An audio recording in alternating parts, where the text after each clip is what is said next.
Hi guys, welcome back to my YouTube channel the bloom journey. இன்றைக்கி இந்த வீடியோவில் நம்ம என்ன பார்க்க போகிறோம்னு பார்த்தீங்கன்னா, தம்ப்நெயிலில் நீங்கள் ஆல்ரெடி பார்த்துருப்பீங்க. பெஸ்டிசைட் ஹீட் வெர்சஸ் ஃப்ளாப், அது மட்டும் இல்லாமல் நேச்சுரல் ஃபர்டிலைசர்ஸ், இது ரெண்டுமே நான் அட்டாச் பண்ணியிருப்பேன்.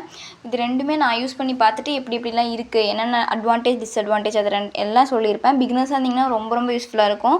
நான் எப்படி என்னோடய குட்டி கார்டன் ஃபஸ்ட்டு செட் பண்ண ஆரம்பிச்சுங்கிறது இந்த சேனல்லே எபிசோட் 1 இருக்கும், போய் செக் பண்ணி பாருங்கள். இடையில நேச்சர்ஸ் மேட்சிங்னு கொடுத்துருப்பேன். ஏன்னு பார்த்தீங்கன்னா, இடையில நான் வந்து தோட்டத்தில் போய் கலெக்ட் பண்ணிட்டு வந்த பிளான்ஸ் என்னோடய கார்டனுக்காக அதெல்லாம் நான் அட்டாச் பண்ணியிருப்பேன். ஸோ தட் உங்களுக்கு வந்து வீடியோ ஒரு மாதிரி போரிங்காக இல்லாமல் பெஸ்டிசைட் ஃபர்டிலைசர் மட்டும் இல்லாமல் நேச்சராக நீங்கள் கொஞ்சம் திங்ஸை பார்த்த மாதிரி இருக்கும், நேச்சர்ஸ் மேஜிக் மாதிரி இருக்கும். ஸோ அதை தான் நான் இதில் இன்க்ளூட் பண்ணியிருக்கேன். இடையில அது வரும். வாங்க வீடியோக்குள்ளே போகலாம்.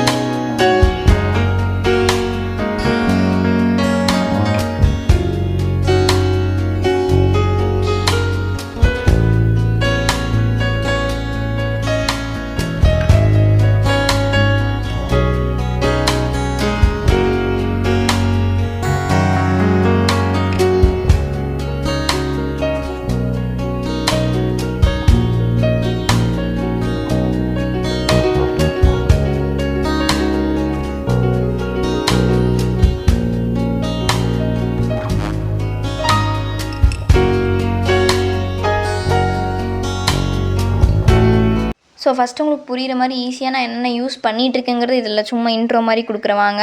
பெஸ்டிசைடாக நான் நீம் ஆயில் மட்டும்தான் எனக்கு ஒர்க் ஆச்சு. நான் அதை மட்டும்தான் இப்போ யூஸ் பண்ணிகிட்ருக்கேன். அதுக்கப்புறம் வந்து நீம் ஆயில், இதுதான் நீம் ஆயில், இப்படி தான் இருக்கும் அந்த டப்பா. அதுக்கப்புறம் ஃபர்டிலைசராக நான் என்ன யூஸ் பண்ணிகிட்ருக்கேன், நேச்சுரல் ஃபர்டிலைசராக என்ன யூஸ் பண்ணிகிட்ருக்கேன்னா, கொளிஞ்சி இலை இருக்குல்ல, அதை வந்து காய வச்சு எடுத்து வச்சுருக்கேன். அதை தான் நான் என்னோடய பிளான்ஸுக்கு யூஸ் பண்ணிகிட்ருக்கேன். அதுக்கப்புறம் வந்து இது வந்து கெமிக்கல் ஃபர்டிலைசர், டிஏபின்னு சொல்லுவோம். அதனோட யூஸஸ் எல்லாமே நான் என்னோடய ஷார்ட்ஸில் கொடுத்துருக்கேன். நீங்கள் வேணும்னா நம்மளோட சேனலில் இருக்குது, நம்மளோட சேனலில் போய் செக் பண்ணி பாருங்கள். ஷார்ட்ஸில் டிஏபின்னு சொல்லுவாங்க இதை. இது வந்து மந்த்லி ஒன்ஸ் போட்டிங்கனாவே உங்கள் பிளான்ட் நல்ல க்ரோத்து கொடுக்கும். நேச்சுரல் ஃபர்டிலைசர்ஸில் அடுத்தது என்ன பார்க்க போகிறோன்னு பார்த்தீங்கன்னா, நம்ம வெங்காயத்தோல், பூண்டு தோல்லாம் எடுத்து வச்சுருப்போம்ல வீட்டில், அதை வந்து நீங்கள் காலையில் ஊற வச்சு சாயங்காலம் அந்த தண்ணியை நீங்கள் உங்களோட பிளான்ட்டுக்கு கொடுங்க. ஏன்னா இது நியூட்ரியன்ட் ரிச் ஃபர்டிலைசர்னு சொல்கிறாங்க. கண்டிப்பாக இதில் பொட்டாசியம், நைட்ரஜன்லாம் இருக்கனால ரொம்ப யூஸ்ஃபுல்லாக இருக்கும். அதுக்கப்புறம் அரிசி களைஞ்ச தண்ணி இருக்குல்ல, அதை வந்து நீங்கள் உங்களோட பிளான்ட்டுக்கு கொடுக்கலாம், டேரெக்டாகவே கொடுக்கலாம். நெக்ஸ்ட்டு வந்து வாழைப்பழத்தோல் ஊற வச்சு கொடுக்கலாம். இதுதான் நேச்சுரல் ஃபர்டிலைசர் நான் யூஸ் பண்ணிட்டு இருக்கேன். ஃபஸ்ட்டு வாங்க பெஸ்டிசைட் நீம் அண்ட் டர்மரிக்னு கொடுத்துருக்கேன். இல்லை ஒன்றும் இல்லை, மஞ்சத்தூள் இருக்குல்ல, வர்க்கடார் நாட்டுன்னு பார்க்கலாம் வாங்க. மஞ்சத்தூள், அதுக்கப்புறம் வந்து வேப்பந்தலை தண்ணி, இதெல்லாம் கலந்து நம்மளோட இதுதான் மாவு பூச்சி, இப்படி தான் இருக்கும். நம்மளோட ஹைபிஸ்கஸ் செடியிலலாம் நிறைய இருக்கும், இப்படி தான் இருக்கும். அதனுடைய ஒயிட் கலரில் மேலே லேயர் வந்து ஒயிட் கலரில் இருக்கும். ஸோ வாங்க நீமை பொரிச்சிக்கலாம். வேப்பந்தலையை பொரிச்சிக்கிட்டு நல்லா இதை அரைச்சி சாறு எடுத்து நான் தெளித்து பார்த்தேன். போச்சு, அப்போதைக்கு வந்து என் மாவு பூச்சி வந்து காணாமல் போச்சு. ஆனால் மறுபடியும் வந்துருச்சு. இது இப்படியே நான் பண்ணிகிட்ருக்க மஞ்சத்தூள் தண்ணியும் தெளித்து பார்த்தேன். எதுவுமே இப்படி பண்ணிகிட்ருக்க அப்போதைக்கு போகுது, ஆனால் மறுபடியும் வந்துடுது. பண்ணிகிட்ருக்க என்னாச்சுன்னா, நம்மளோட பிளான்ஸில் வந்து அதிகமாக ஸ்ப்ரெட் ஆக ஆரம்பிச்சிருச்சு. அது மட்டும் இல்லாமல் இந்த மாதிரி இலையெல்லாம் வந்து எல்லோ கலரில் டேர்ன் ஆக ஆரம்பிச்சிருச்சு. அதனால எனக்கு என்ன பண்ணுறதுனே தெரியல. ஸோ நம்ம வந்து நிறைய குவான்டிட்டி கொடுத்துட்டோமா, இல்லை அது ஒர்க்கே ஆகலை. கொஞ்ச நேரம் யூஸ் ஆச்சு, அதுக்கப்புறம் மறுபடியும் நிறையா வருது. என்னாச்சுன்னா, மறுபடியும் மாவு பூச்சி வந்து பட்ஸ்லாம் இருக்குல்ல, அந்த பூ மொட்டுக்குள்ளேயெல்லாம் போய் ஃபுல்லாக டேமேஜ் பண்ண ஆரம்பிச்சிச்சு. நான் அதை ப்ரூன்லாம் பண்ணி விட்ருப்பேன். வாங்குறப்ப தளன்னு இருந்தது செம்பருத்தி செடி. ப்ரூன் பண்ணி இந்த மாதிரி குட்டி ஆயிடுச்சு. ஆனால் அதுலேயும் மொட்டெல்லாம் வைக்குது. இப்போது நான் வந்து அதுக்கு தான் ஆல்டர்னேட்டிவாக என்ன யூஸ் பண்ணிகிட்டு இருந்தேன், மாவு பூச்சி போகிறதுக்கு என்ன யூஸ் பண்ணிகிட்ருக்கேன்னு பார்த்தீங்கன்னா, அது சொல்கிறேன், அடுத்ததாக சொல்லுவேன். ஆனால் இது எனக்கு ஒர்க் ஆகலை. டர்மரிக்கும் நீமும் ஒர்க் ஆகலை. நீங்கள் வந்து செக் பண்ணி பார்த்துக்க உங்களுக்கு வேணும்னா. அதுக்கு பதில் தான் நீம் ஆயில் கடையில் இருக்கும்ல, நீம் ஆயில் வந்து நிறைய நாட்டு மருந்து கடையிலலாம் இருக்கும். அதை வாங்கிட்டு வந்து வேப்ப எண்ணெய்ன்னு சொல்லுவாங்க, இந்த டப்பா அப்படி தான் இருக்கும். 1:2 ரேஷியோவில் நீங்கள் கலந்துக்கணும். இது நீம் ஆயில் மட்டும் போடக்கூடாது, ஏன்னா இது சாலிபிள் ஆகாது வாட்டரில், இது இன்சாலிபிள் ஆக்சுவலாக எண்ணெய்னால. 1:2 ரேஷியோ எப்படின்னா, 1 டேபிள் ஸ்பூன் நீம் ஆயில் நீங்கள் ஊற்றுனீங்கன்னா 2 டேபிள் ஸ்பூன் சோப் ஆயில் ஊற்றணும். அப்போ தான் அது ரெண்டும் மிக்ஸ் ஆகி என்ன ஆகும்னா, தண்ணியில் மிக்ஸ் ஆகி உங்களுக்கு ரொம்ப எஃபெக்டிவாக இருக்கும். இல்லைன்னா நீம் மட்டும் ஊற்றுனீங்கன்னா அது சாலிபிள் ஆகாது. ஸோ நமக்கு ஒழுங்காக ரிசல்ட் கிடைக்காது. இதுவெல்லாம் நேச்சுரலாக யூஸ் பண்ணோம் அப்படின்னா காதி சோப்புன்னு ஒன்று இருக்குது. நீங்கள் வந்து நிறைய நாட்டு மருந்து கடையிலாம் கிடைக்கும். அது எப்படி இருக்குன்னா, உப்பு கட்டி மாதிரி இருக்கும். அதை நல்லா நீங்கள் டைல்யூட் பண்ணி வாட்டரில் ஊற்றி இந்த மாதிரி மில்கி கன்சிஸ்டன்சிக்கு, நான் சோப் ஆயில் 2 ஸ்பூன் ஊற்றுறேன்ல, 5 ml 10 ml, அதாவது 5 ml நீம் ஆயில் ஊற்றுனீங்கன்னா 10 ml சோப் ஆயில் ஊற்றிட்டு 1 லிட்டர் தண்ணியில் நீங்கள் இப்படி தான், இதுதான் ரேஷியோ. 1 லிட்டர் தண்ணிக்கு ஊற்றிட்டு நல்லா கலக்குனிங்கன்னா அந்த மில்கி கன்சிஸ்டன்சிக்கு வரும். மில்கி கன்சிஸ்டன்சிக்குனா வந்ததுக்கப்புறம் தான் அந்த மில்கி கன்சிஸ்டன்சி இது வந்ததுக்கப்புறம் தான் நீங்கள் என்ன பண்ணணுன்னா, இலையில முக்கில் எல்லாத்துலேயும் ஸ்ப்ரே பண்ணிங்கன்னா மாவு பூச்சி வந்து கரையும். அந்த மாவு வந்து கரைஞ்சி பூச்சி மட்டும் இருக்கும். அது அப்படி கொஞ்சம் நல்லா செத்து போயிடும். இதுதான் என்னுடைய ப்ராசஸ். நான் இது யூஸ் பண்ணி பார்த்துட்டு எனக்கு நல்ல ரிசல்ட் கிடச்சிது. நான் ரொம்ப என்ன சொல்கிறது, ஹாப்பி ஆகிட்டேன். ஓகே, என்னோடய செடியெல்லாம் காப்பாற்றிடலான்னு சொல்லிட்டு எக்ஸ்பெரிமெண்ட் டைம்னு போட்டிருக்கேன். என்னென்னு பார்த்தீங்கன்னா, நான் அதை லைவாக உங்களுக்கு கரையிறத காமிக்கிறது, எப்படி அடிக்கணும் எப்படி கரையும்னு பார்க்கலாமா? இப்படி நல்லா ஒரு மாதிரி நல்ல ஃபோர்ஸாக அடிச்சிங்கன்னா அந்த மாவெல்லாம் ரிமூவ் ஆகி பூச்சி மட்டும் ஒரு ஆரஞ்சு கலர் மாதிரி தெரியும், ப்ரௌனிஷ் ஆரஞ்சு கலரில் தெரியும். இந்த மாதிரி ரிமூவ் ஆகுது பார்த்தீங்களா, அந்த ஒயிட் கலர் லேயர்லாம் இந்த மாதிரி ரிமூவ் ஆகி இந்த மாவு பூச்சி இருந்தால் எறும்பும் கூடவே உங்களுக்கு வரும். ஏன்னு பார்த்தீங்கன்னா, இது வந்து ஒரு மியூச்சுவலிஸ்டிக் ரிலேஷன்ஷிப்பில் இருக்குது எறும்பு கூட. ஏன்னு பார்த்தீங்கன்னா, அந்த மாவு பூச்சியோட எக்ஸ்க்ரீஷன் வந்து ஸ்வீட்டாக இருக்குமாம்மா, அதனால எறும்பு வந்து வருமா, அதனால அதுவும் டேமேஜ் பண்ணும் க்ராப்ஸை. So it worked well for me. நிஜமாலுமே நல்ல யூஸ் ஆச்சு. நீங்கள் கண்டிப்பாக இதை ட்ரை பண்ணுங்கள். அதுக்கப்புறம் ரைஸ் வாட்டர் வந்து பெஸ்டிசைட்லேயும் ஹெல்ப்ஃபுல்லாக இருக்கும். பெஸ்டிசைட் ரைஸ் வாட்டர் வந்து ஒரு ப்ராசஸ். என்னென்னு பார்த்தீங்கன்னா, இது வந்து நீங்கள் வந்து அரிசி களைஞ்ச தண்ணியை வந்து 4 நாள் வந்து இருட்டில் வச்சுருங்க. 4 to 5 நாள் இருட்டில் வச்சிட்டிங்கன்னா அது வந்து குட் பேக்டீரியாஸ்லாம் ஃபார்ம் ஆகி ஃபெர்மெண்டேஷன் ஆகி ஆல்கஹால்லாம் ப்ரொடியூஸ் ஆகி இது வந்து பெஸ்டிசைடாக மாறிடும். வாங்க, நான் இந்த தோட்டத்தில் கலெக்ட் பண்ண பிளான்ஸ் எல்லாம் பார்க்கலாம். அதை step into wild wonders of நேச்சர்னு போட்டிருக்கேன். தோட்டத்துக்கு போய் எனக்கு இந்த மாதிரி நேச்சுரலாக செடிஸ் கலெக்ட் பண்ணுறது ரொம்ப பிடிக்கும். அது என்னோடய கார்டனில் வைக்கிறப்ப இன்னும் நான் ஹாப்பியாக நான் சேலை வாங்குறத விட. ஸோ உங்களுக்கு போர் அடிக்காமல் இருக்கணும் தான் இடையில இந்த கிளிப்ஸ்லாம் ஆட் பண்ணியிருக்கேன். பெஸ்டிசைடாக ஃபர்டிலைசராக பார்த்துக்கிட்டே இருக்காமல் நம்ம ஆக்சுவலாக பெஸ்டிசைட் முடிச்சிட்டோன்னு நினைக்கிறேன். இது அடுத்தது இந்த ஷார்ட்ஸுக்கு அப்புறம் உங்களுக்கு வந்து ஃபர்டிலைசர் வரும். என்னென்ன நான் யூஸ் பண்ணுறேன்னு சொல்லிட்டு அங்கே கொய்யா செடி, அந்த சிகப்பு கொய்யா செடியெலாம் இருக்கும். வாங்க நேச்சுரல் ஃபர்டிலைசர் பார்க்கலாமா?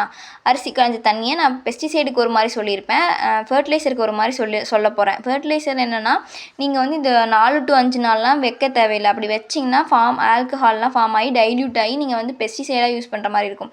இது வந்து நீங்கள் அப்படியே உங்களோட அரிசி களைஞ்ச தண்ணி இருக்குல்ல, அப்படியே நீங்கள் வந்து உங்களோட பிளான்ட்ஸ்க்கு போர் பண்ணலாம். அவ்வளோதான். இதில் வந்து ரைஸ் வாட்டரில் என்னென்ன இருக்குதுன்னு பார்த்தீங்கன்னா, நியூட்ரியன்ட் கண்டென்ட் நிறைய இருக்கிறனால நைட்ரஜன், பாஸ்பரஸ், பொட்டாசியம்லாம் அதிகமாக வந்து நம்மளோட பிளான்ட்டுக்கு வந்து கொடுக்கறதுக்கு ஹெல்ப் பண்ணும். நெக்ஸ்ட்டு வந்து கொளிஞ்சி பிளான்ட்டு.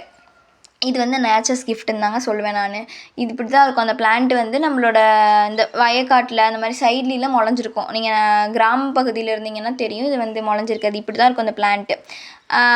அதை வந்து நீங்கள் நிழல்ல காய வச்சு யூஸ் பண்ணிக்கலாம். சும்மா அந்த அதே மாதிரி மண்ணை கலரி விட்டு உங்களோட செடிக்கு போட்டிங்கன்னா நல்லா வந்து க்ரோத்து தெரியும் உங்களோட பிளான்ட்டுக்கு. இது வந்து நேச்சுரல் ஃபர்டிலைசர், ரொம்பவே ஹெல்ப்ஃபுல்லாக இருக்கும்.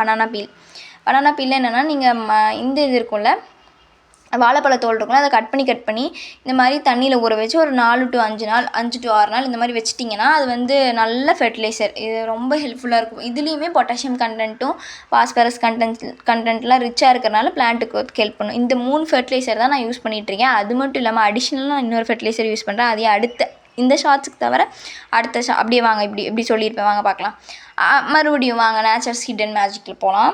என்னென்னு பார்த்தீங்கன்னா, இந்த சொரக்காய் செடி வந்து நான் எடுத்துகிட்டு வந்து வச்சேன் நம்மளோட கார்டனில், குட்டி கார்டனில் எடுத்து வந்து வச்சேன். ஆனால் ஸோ அப்படி எடுத்து சொரக்காய் செடி வந்து நான் நெட்டு வச்சு பார்த்தேன். ஆனால் எனக்கு வந்து அது தலையில், நீங்கள் அதை வந்து விதை போட்டு தான் முளைக்க வைக்கணுமா இல்லை எப்படின்னு எனக்கு தெரில. ஸோ நீங்கள் தெரிஞ்சால் கமெண்ட் பண்ணுங்கள். அதுக்கப்புறம் வந்து பார்த்தீங்கன்னா, தேக்கு மரம் இருக்குல்ல, அதை வந்து நான் இப்படி நல்லா கையில் தேய்ச்சி பார்த்தீங்கன்னா அது ஒரு ரெட்டிஷ் ப்ரௌன் கலர். அப்புறம் இது வந்து திருநீற்று பச்சளைன்னு சொல்லுவாங்க. இதுலேருந்து தான் சப்ஜா சீட்ஸ் எடுக்கிறாங்களாமா. இது ரொம்ப நிறைய மெடிசினல் வேல்யூஸ் இருக்குது. நெக்ஸ்ட்டு வந்து இந்த தேங்காயிலேருந்து தென்னை மரம் வர்றது பார்த்துருக்கீங்களா? எனக்கு பார்த்தோன்னே இது கேப்சர் பண்ணி உங்களுக்கும் காமிக்கணும்னு தோணுச்சு, அதனால தான் காமிச்சேன். இந்த மாதிரி தான் வருமாமா தென்னை மரம் தேங்காயிலேருந்து நெட்டு வச்சதுக்கப்புறம். அதுக்கப்புறம் வாங்க நாங்கள் எடுத்துகிட்டு வந்த செடியில் எப்படி நெட்டு வச்சுட்ருக்கோன்னு பார்க்கலாம். அதெல்லாம் மண், கோகோ பிட் அந்த ரேஷியோலாம் நான் ஷார்ட்ஸில் சொல்லியிருப்பேன். நீங்கள் வேணும்னா இந்த பாட்டிங் மிக்ஸ் ரேஷியோ வேணும்னா ஷார்ட்ஸ் செக் பண்ணி பாருங்கள். ஸோ நீங்களும் இந்த மாதிரி பெஸ்டிசைட் ஃபர்டிலைசர்ஸ்லாம் உங்களுக்கு ஏதாவது தெரிஞ்சால், இன்னும் ஈஸியாக நான் இதை தான் யூஸ் பண்ணிகிட்ருக்கேன் தெரிஞ்சால் சொல்லுங்கள். இதெல்லாம் வேணால் பிகினர்ஸ்க்கு ரொம்ப ஃப்ரெண்ட்லியாக இருக்கும். உங்களுக்கு தெரிஞ்சால் நீங்கள் எனக்கும் கமெண்ட்டில் சொல்லுங்கள். அடுத்தது என்னென்ன பிளான்ட் நான் சொன்னது ஏதாவது உங்களுக்கு யூஸ்ஃபுல்லாக இருந்ததுன்னா அதை வச்சு நான் அடுத்த பிளான்ட் பண்ண போகிறேன், அடுத்த பிளான்ட் விளைவிக்க போகிறேன்னு சொல்லி நீங்கள் கமெண்ட் பண்ணுங்கள் என்ன பிளான்ட் வைக்க போகிறீங்கன்னு சொல்லிட்டு. நானும் அதை வச்சு ட்ரை பண்ணி பார்க்குறேன். இது வந்து சங்குப்பூன்னு சொல்லுவாங்க. இதுலேயும் நிறைய ஹெல்த் பெனிஃபிட்ஸ் இருக்குது. சங்குப்பூ டீலாம் இப்போ நிறைய போயிட்டுருக்குல. அதுக்கப்புறம் வாங்க இன்னொரு ஃபெர்டிலைசர் பார்க்கலாம். ஆனியன் பீல், அதாவது வெங்காயத்தோல் இருக்குல்ல, வெங்காயத்தோல், பூண்டு தோல்லாம் நம்ம சும்மா டெய்லி யூஸ்க்குலாம் உளிப்போம்ல, அந்த வெங்காயத்தோல், பூண்டு தோல்லாம் நான் எடுத்து இந்த மாதிரி காலையில் ஊற வச்சுட்டு சாயங்காலம் என்னோடய கார்டனில் இருக்கிற பிளான்ஸுக்கெலாம் கொடுப்பேன். இது வந்து நான் ரெகுலராக கொடுக்க மாட்டேன். ஒவ்வொன்றும் ஒவ்வொரு டைமிங்கில் எனக்கு தெரியும். இப்போ இந்த ஃபெர்டிலைசர் யூஸ் பண்ணோன்னா அடுத்தது வந்து இந்த ஃபெர்டிலைசர்னு சொல்லி ஒவ்வொரு டைமிங்கில் கரெக்டாக நீங்கள் கொடுக்கணும். டைமிங் தான் முக்கியம். அதுக்கப்புறம் வெர்மி கம்போஸ்ட். இது வந்து ஆக்சுவலாக ரொம்ப நல்ல உரம். இது வந்து என்னென்னு சொல்லுவாங்கன்னா மண்புழு உரம்னு சொல்லுவாங்க. வெர்மி கம்போஸ்ட்டு கடையிலலாம் கிடைக்கும், நர்சரியில் கூட கிடைக்கும். நான் நர்சரியில் வாங்கிட்டு வந்தேன். ஒரு பேக்கெட் 20 அந்த மாதிரி கொடுப்பாங்க. அது வந்து இந்த மாதிரி குட்டி குட்டி பால்ஸாக நல்ல ஒரு டார்க் பிளாக் கலரில் இருக்கும். இப்படி தான் இருக்கும் அது.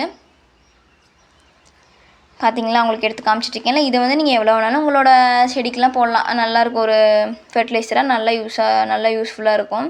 கண்டிப்பாக நீங்கள் இதை போடுங்க. இதுலேயும் நிறைய நியூட்ரியன்ஸ் இருக்குது, பிளான்ட்டுக்கு தேவையான நியூட்ரியன்ஸ். ஸோ இது வந்து முள்ளங்கி செடி, இதை நான் போட்டுட்ருக்கேன். இந்த மாதிரி நல்லா தூவி விடுங்க. அதுக்கப்புறம் கெமிக்கல் ஃபெர்டிலைசர் பார்க்கலாம் வாங்க. டிஏபின்னு சொல்லுவாங்க, டைஅமோனியம் பாஸ்பேட். இது வந்து கெமிக்கல் ஃபெர்டிலைசர். நல்லா ஆனால் பூக்கிறதுக்குலாம் இது ரொம்ப நல்ல ஒரு ஃபெர்டிலைசர். மொக்கு வைக்கிறதுக்கு, பூக்கிறதுக்குலாம் இதெல்லாம் இப்போ வந்தது. அது நல்லா போட்டு நீங்கள் என்ன பண்ணுறீங்கன்னா, எப்படி போடணுன்னு கேட்டிருந்தீங்க. எப்படி போடணுன்னா, இது மாதிரி மண்ணை கலரி விட்டு ரெக்வயர்டு அமௌண்ட், அதாவது கொஞ்சம் தேவையான கொஞ்சமாக தான் போடணும். நீங்கள் நிறையா போட்டிங்கன்னா செடி வந்து பட்டு போயிருன்னு சொல்லுவாங்க, கருகுன மாதிரி ஆயிரும் அப்படின்னு சொல்லுவாங்க. ஸோ உங்களுக்கு ஓரளவுக்கு கொஞ்சமாக எடுத்து அப்படியே நம்ம கொஞ்சமாக மண்ணு கிளறி விட்டு இதை அப்படியே ஸ்ப்ரே பண்ணி விட்டிங்கன்னா, இது வந்து வாட்டர் சால்யூபிள் தான். தண்ணி ஊற்றிட்டிங்கன்னா கரைஞ்சி நம்மளோட வேருக்குலாம் போய் நல்ல பிளான்ட் க்ரோத் தெரியும்.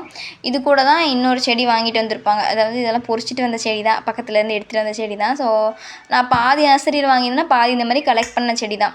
இந்த செடி அப்படி தான் இருந்துச்சு. அதை போட்டு நல்லா க்ரோ பண்ணி விட்டுட்டேன். ஏன்னா இது கொய்யாக்காய் செடிக்கு போகிறப்ப அதுவும் அப்படியே போய் நல்லா க்ரோ ஆகிடுச்சு. ஸோ இவ்வளோ தான் இந்த வீடியோவில் நீங்கள் பார்க்குறது வந்து ஃபெர்டிலைசர் பற்றி சொல்லியிருப்பேன், பெஸ்டிசைட் பற்றி சொல்லியிருப்பேன். நான் மெயினாக யூஸ் பண்ணி எனக்கு ரிசல்ட் கிடைச்சதை மட்டும்தான் நான் இதில் சொல்லியிருக்கேன். உங்களுக்கு இன்னும் ஏதாவது தெரிஞ்சால் கமெண்டில் சொல்லுங்கள். ரொம்ப இந்த வீடியோ உங்களுக்கு யூஸ்ஃபுல்லாக இருந்திருக்கும்னு நினைக்கிறேன். நெக்ஸ்ட்டு நீங்கள் என்ன பிளான்ட் க்ரோ பண்ணுறீங்கன்னு சொல்லுங்கள். நான் அதை பார்த்துட்டு நானும் க்ரோ பண்ணுறேன்.